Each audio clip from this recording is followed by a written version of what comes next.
మంచిర్యాల జిల్లాలో రోడ్ల దుస్థితికి అద్దం పట్టే ఘటన ఒకటి వెలుగు చూసింది. హాజీపూర్ మండలం దొనబండ రోడ్డులో ప్రయాణిస్తున్న ఒక ఆర్టీసీ బస్సు ఒక్కసారిగా బురదలో కూరుకుపోయింది. రహదారి అధ్వాన్నంగా మారడంతో బస్సు ముందుకు కదలలేక నిలిచిపోయింది. దీనిని గమనించిన స్థానిక గ్రామస్తులు వెంటనే స్పందించారు. ఒక జేసీబీ వాహనాన్ని రప్పించి దాని సహాయంతో తీవ్రంగా శ్రమించి ఆర్టీసీ బస్సును బురద నుండి సురక్షితంగా బయటకు తీశారు.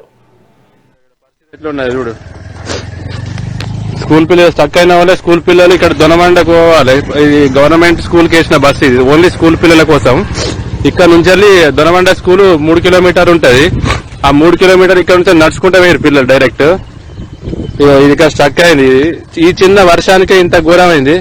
ఇంకొక 15 days అయితే ఇంకెంత డేంజర్ ఉంటాయి. వర్షాలు రెగ్యులర్ గా కొట్టినట్టు అయితే ఇంకా ఏం కూడా ఒక వెహికల్ 2 వీలర్ కూడా బయటకు వెళ్ళే పరిస్థితి లేదు.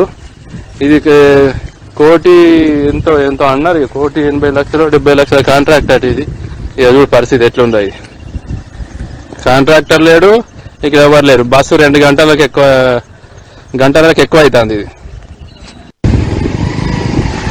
మంచిర్యాల